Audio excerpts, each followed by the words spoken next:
اپنی مصیبت میں مجھے پکاریں گے تو خدا کہتے ہیں کہ میں ان کی نہ سنوں گا۔ یہ جو خداوند کے زندگی بخش کلام میں خدا نے یہ بات ایک بار نہیں بلکہ 3 بار اس کو دہرایا ہے، کیونکہ لکھا ہے کہ وہ قوم جنہوں نے خدا کے خلاف گناہ کیا، اس گناہ کی وجہ سے خدا کا قہر ان پر بھڑکا، اور خدا فرماتے ہیں 7 باب اس کی 24 آیت میں، اور انہوں نے نہ سنا نہ کان لگایا بلکہ اپنی مسلطوں اور اپنے برے دل کی سختی پر چلے اور بڑگشتہ ہوئے اور آگے نہ بڑھے۔ یہاں پر خدا جو ہے ان کا قہر اس قوم پر بھڑکا کیونکہ قوم نے خدا کی آواز کو سننا رد کر دیا۔ خدا فرماتے ہیں کہ دیکھ میرا غضب، میرا قہر ان پر، اس مکان پر اور انسان اور حیوان اور میدان کے درختوں پر اور زمین کی پیداوار پر انڈیل دیا جائے گا، وہ بھڑکے گا اور بجھے گا نہیں۔ یرمیہ 7 باب اس کی 20 آیت۔ عزیزو، خدا فرماتے ہیں چونکہ قوم نے خدا کو رد کر دیا، خدا کی عبادت کو پاکیزہ نہ جانا بلکہ بتوں کی اور غیر معبودوں کی عبادت کی، اس لیے خدا کا قہر ان درختوں پر، ان کی پیداوار پر، ان کی کمائی پر نازل ہوا، اور خدا نے فرمایا کہ میں سام بھیج کر اس قوم کو ختم کروں گا کیونکہ یہ قوم نافرمان ٹھہری ہے۔ کیونکہ خدا نے فرمایا یہ ملک ویران ہوگا اور سنسان ہوگا اور یہ قوم برگشتہ ہو گئی ہے، اس لیے خدا نے فرمایا کہ یہ قوم میرا انکار کرتی ہے، اور انہوں نے خدا کی آواز کو سننا پسند نہ کیا بلکہ برائی کی طرف بڑھتے چلے گئے اور خدا کو رد کر دیا، اس کو ترک کر دیا۔ اور خدا فرماتے ہیں کہ بے شک میرا گھر ان کے درمیان موجود ہے، اور یہ سوچتے ہیں کہ شاید ہم خدا کے گھر میں جاتے ہیں اور اس کے حضور قربانیاں لاتے ہیں تو شاید ان وجہ سے ہم خدا کے حضور مقبول ٹھہریں گے۔ خدا نے کہا تمہارے پاس خدا کا کلام بھی ہے، تم قربانیاں بھی لاتے ہو، لیکن خدا نے کہا کہ اس کے باوجود آپ وہ قوم ہو جو خدا کی نظر میں نامقبول ہو، اس لیے کہ وہ قربانیاں تو کرتے تھے، وہ شاید کلام بھی رکھتے تھے، لیکن خدا کے کلام کو پڑھتے نہیں تھے، خدا کے کلام کو پہچانتے نہیں تھے، خدا کی آواز کو نہیں سمجھتے تھے، اور ان کی قربانیاں خدا کی مرضی کے مطابق نہیں تھی۔ اس لیے خدا نے فرمایا، خدا نے کہا کہ میں تمہارے گھروں کو ویران کر دوں گا، تمہارے گھروں کو اجاڑ دوں گا۔ اور یہاں پر لکھا ہے کہ خدا نے فرمایا کہ میں جو تمہاری منقوع بیویاں ہیں ان کو لے کر دوسری قوم کو دے دوں گا، اور تمہاری کمائی دوسری قومیں کھائیں گی، تمہارے کھیت دوسرے قوم لے جائیں گے، اور تمہارے چھوٹے سے بڑے سب کے سب اس کو ملک میں برباد اور ویران ہوں گے۔ اور پھر خدا نے یہ بھی فرمایا کیونکہ یہ لوگ اپنے بچوں کو لے کر آگ پر چلاتے تھے، اپنے بچوں کو لے کر بال کی پوجا پرستش کرتے تھے، اور بال جو دیوتا تھا اس کے نیچے آگ جلاتے تھے اور اپنے بچوں کو اس کے ہاتھوں پر رکھ کر قربانیاں دیتے تھے۔ یعنی وہ قوم جو خدا کی قوم تھی، خدا کے لوگ تھے، خدا کے بچے اور بچیاں تھے، انہوں نے خدا کو اس طریقے سے رد کر دیا کہ خدا کا پاک کلام پڑھنا بند کر دیا، خدا کے گھر کی عزت کو قائم نہ رکھا، اور ان لوگوں نے خدا کی عبادت کو ناپاک جانا اور خدا کے حضور وفاداری سے نہ چلے۔ جب یہ حال ہوا تو خدا نے اپنے بندہ یرمیہ کے وسیلہ سے فرمایا، خدا نے کہا کہ اس قوم کے جو بادشاہ ہیں، اس قوم کے جو کہن اور سردار ہیں، جو نبی بھی گزرے ہیں، جو ان کے ابھی تک بزرگ ہوئے ہیں، خدا نے کہا کہ ان کی قبروں کو کھودو، ان میں سے ہڈیاں نکال کر ان کو ویرانے میں رکھ دو، تاکہ وہ سورج کے سامنے، چاند کے سامنے، اجرام فلک کے سامنے، ان بتوں کے سامنے، یعنی ان کو شرمندگی اور ان کو پریشانی اس قوم میں آئی کیونکہ انہوں نے خدا کو رد کر دیا۔ اور خدا نے فرمایا کہ تمہارے جو طاق ہیں اور جو انگوروں کی بیلیں ہیں، خدا نے کہا کہ وہاں پھل نہ لگے گا، اور انجیر کے درخت تمہارے کچے جھڑ جائیں گے، اور تمہارے ملک میں سلامتی نہ ہوگی، بلکہ خدا نے کہا وہاں ویرانی ہوگی، اور تمہیں شفا نہ ہوگی، تمہارے جانور جو ہیں وہ تمہارے لیے باعث برکت نہ ہوں گے، اور تمہیں پینے کے لیے پانی نہ ملے گا، تمہیں خوراک نہ ملے گی، اور اس وجہ سے لکھا ہے کہ وہ قوم ویرانی، پریشانی، دکھ، تکلیف اور درد میں چلے گئی، اور خدا کی نظر سے وہ لوگ رد کیے گئے۔ لیکن عزیزو، جب ہم غور کرتے ہیں تو کیا ہم دیکھتے ہیں کہ کیا آج کا دور اس دور سے بہتر ہے؟ کیونکہ جس طرح کے گناہ سدوم اور عمورہ میں پائے جاتے تھے، کیا آج دنیا اس سے بہتر ہے؟ جس طرح کا گناہ نوح کے وقت میں پایا جاتا تھا،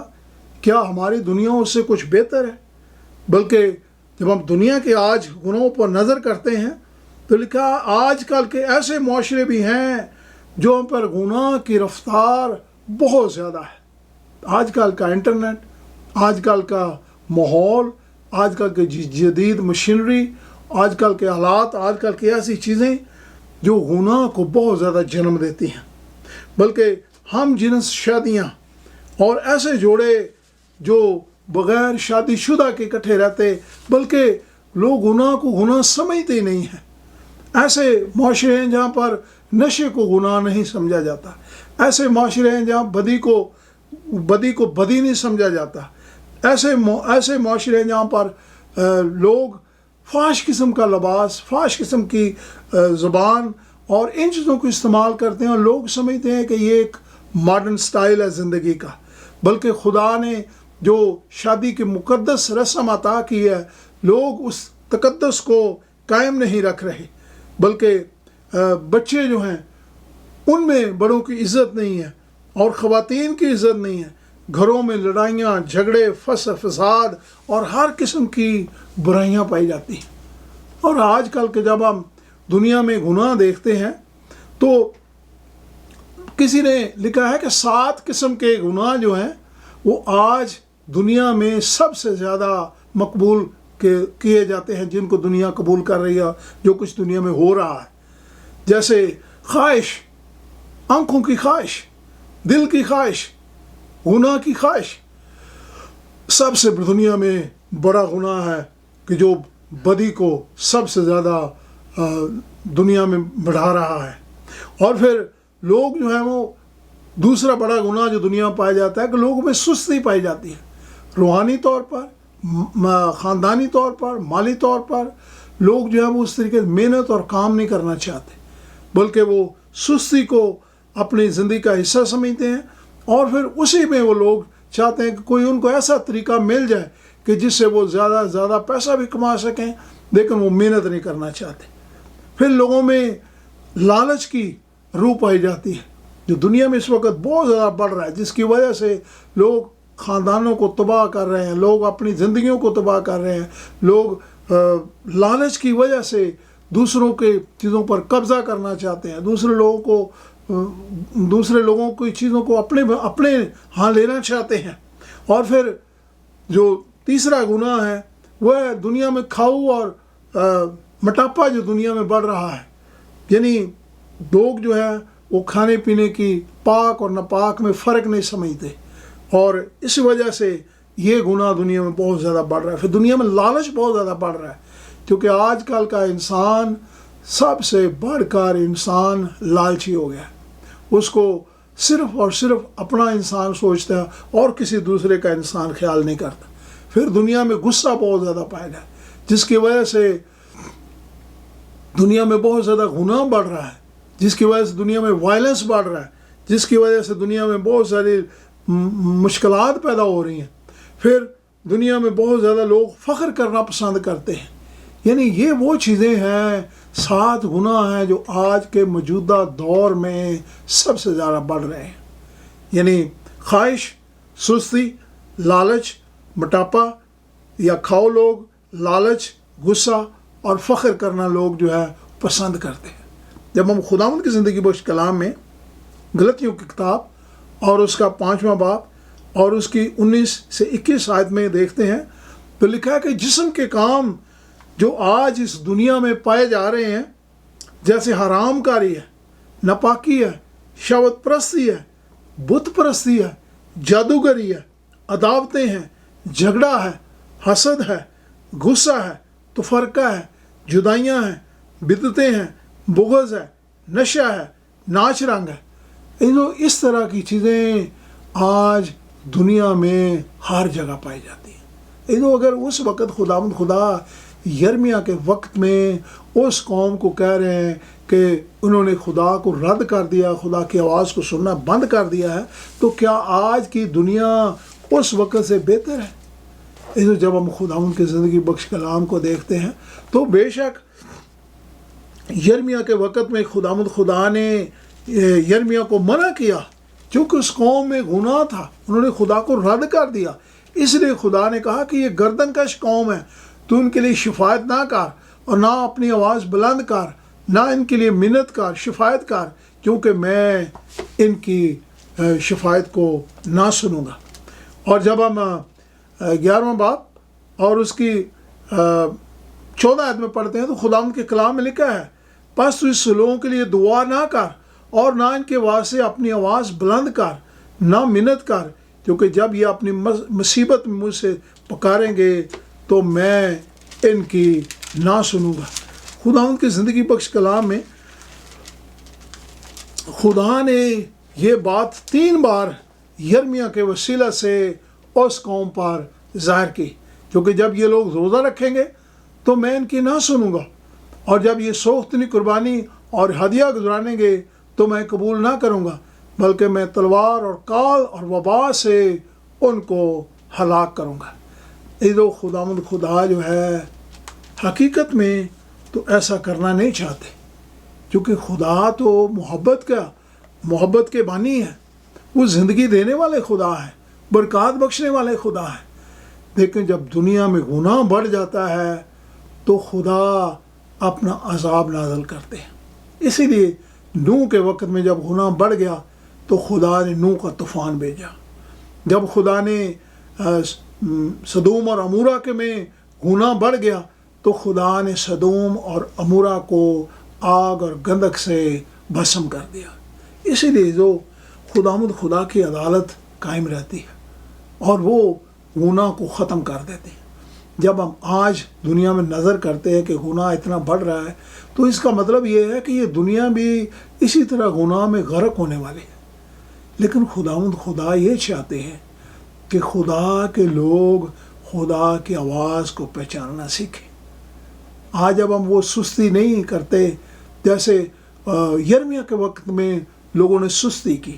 انہوں نے خدا کی آواز کو نہ پہچانا، انہوں نے خدا کے کلام کو نہ پہچانا، انہوں نے خدا کے گھر کی عزت کو قائم نہ رکھا، خدا کے گھر کو پسند نہ کیا، اس میں جانا، اس کی عبادت کرنا اور خدا کی سچی پیروی کرنا۔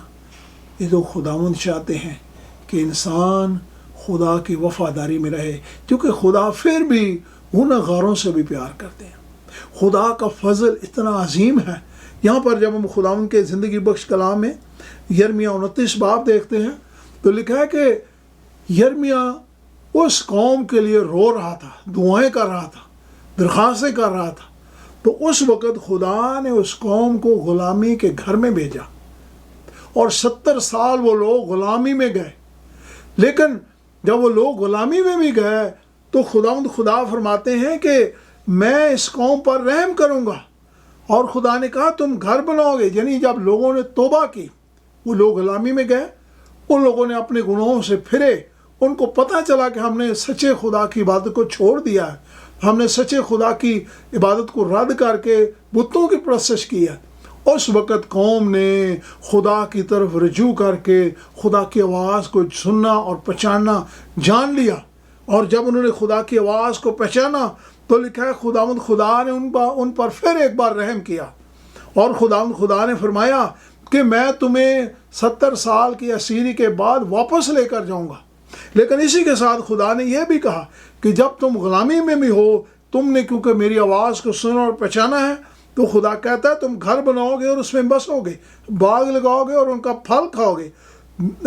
خدا نے کہا تم شادیاں بیاہ کرو، اپنے بیٹے اور بیٹیوں کی شادیاں اور بیاہ کرو، اور لکھا ہے خدا نے کہا کہ تم بلو پھلو اور بڑھو اور برکت پاؤ، اور خدا نے کہا کہ تمہیں سلامتی ہوگی اور تم میرے سامنے دعا کرو گے تو خدا نے کہا میں تمہاری دعا کو سنوں گا۔ پھر خدا دیکھیں اپنے فضل میں جب انسان خدا کے پاس واپس آ جاتا ہے، بے شک انسان گناہ گار ہے، بے شک انسان کے اوپر ہمیشہ خدا کا غضب رہتا ہے جب انسان گناہ میں ہے، لیکن پھر بھی خدا اپنی رحمت، اپنی برکت اور اپنی شفقت کا ہاتھ انسان پر بڑھاتا ہے۔ اور خدا فرماتے ہیں چونکہ میں تمہارے حق میں اپنے خیالات کو جانتا ہوں، یرمیہ 29 باب اور اس کی 11 اور 12 اور 13 آیت میں خدا فرماتے ہیں کیونکہ میں تمہارے حق میں اپنے خیالات کو جانتا ہوں، خدا فرماتے ہیں یعنی سلامتی کے خیالات، برائی کے نہیں، تاکہ تم نیک انجام کی تمہیں امید بخشوں، اور تب تم میرا نام لو گے اور مجھ سے دعا کرو گے، اور خدا کہتا ہے میں تمہاری دعا کو سنوں گا اور تم مجھے ڈھونڈو گے اور پاؤ گے، اور جب پورے دل سے میرے طالب ہوگے اور میں تم کو مل جاؤں گا۔ خدا فرماتے ہیں تو میں تمہاری ساری پریشانیوں، دکھوں، تکلیفوں، اذیتوں کو دور کر دوں گا۔ یہ تو ہم اس خدا کی عبادت کرتے ہیں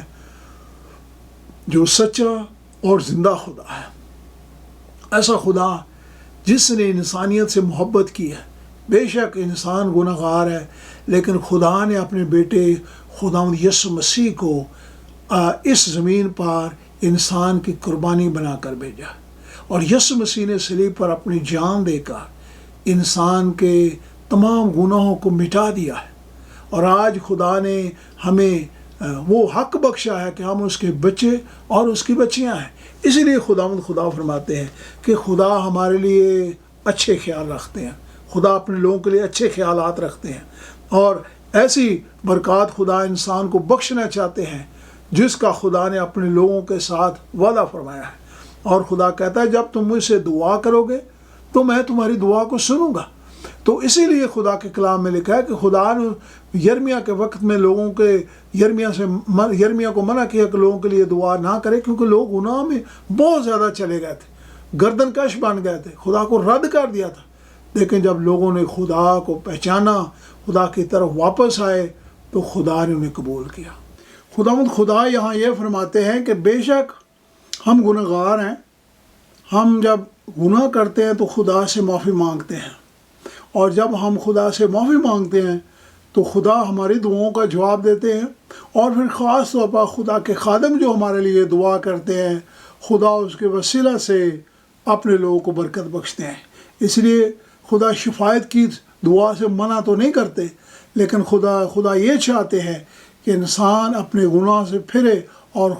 خدا کے پاس واپس آئے اور ان برکات کو حاصل کر سکے جو اس نے اپنے بچوں کے لیے رکھی ہیں۔ آئیے ہم دعا کریں۔ آسمان اور زمین کے خالق اور مالک، ہمیں پیار کرنے والے زندہ آسمانی باپ،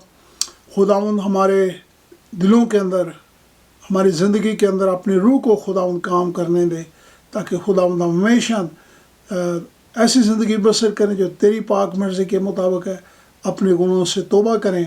اور اپنے آپ کو تیری بادشاہی اور تیری آمد کے لیے تیار کریں، اور تیری ان برکات کو حاصل کر سکیں۔ تیرے پیارے بیٹے اپنے خداوند یسوع مسیح کے جو ہمارا سچا اور زندہ خدا، اس کے پاک اور مقدس نام سے مانگ لیتے ہیں، آمین۔